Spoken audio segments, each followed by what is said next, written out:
தமிழ் படிக்க ஆசை சிங்கப்பூரில் +1 சேர்ந்துள்ள நாகாலாந்து மாணவி நடுவர் நீதிமன்ற நீதிபதி அபர்ணா சந்தித்து வாழ்த்து. நாகாலாந்து மாநிலத்தைச் சேர்ந்த பெண்மணி ரூத் 40 வயதுடைய இவர் குடும்பத்துடன் 13 ஆண்டுகளாக சிவகங்கை மாவட்டம் சிங்கப்பூரில் வசித்து வந்தனர்.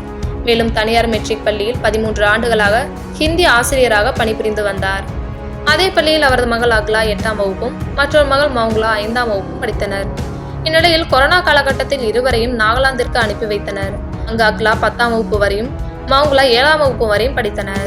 சில மாதங்களுக்கு முன் மீண்டும் சிங்கப்பூருக்கு வந்தனர். இந்நிலையில் சிங்கப்பூரி அரசு பெண்கள் மேல்நிலைப் பள்ளியில் மவுங்லா 8ஆம் வகுப்பில் சேர்த்துக் கொள்ளப்பட்டார்.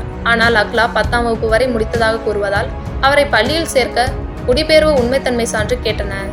ஆனால் நாகாலாந்தில் அந்த சான்றுகளை பெற முடியாததால் பள்ளியில் சேர்க்க முடியாமல் தவித்து வந்தனர். இது குறித்து செய்தியாளர்களிடம் நாகாலாந்து மாணவி கோரிக்கை வைத்தார். இதனைத் தொடர்ந்து மாவட்ட கல்வித்துறை அதிகாரிகள் கடந்த சனிக்கிழமை நாகாலாந்து மாணவியை பள்ளியில் சேர்க்க உத்தரவிட்டனர். பள்ளி தலைமை ஆசிரியை மாணவியை வரவழைத்து பள்ளியில் சேர்க்கப்பட்டார்.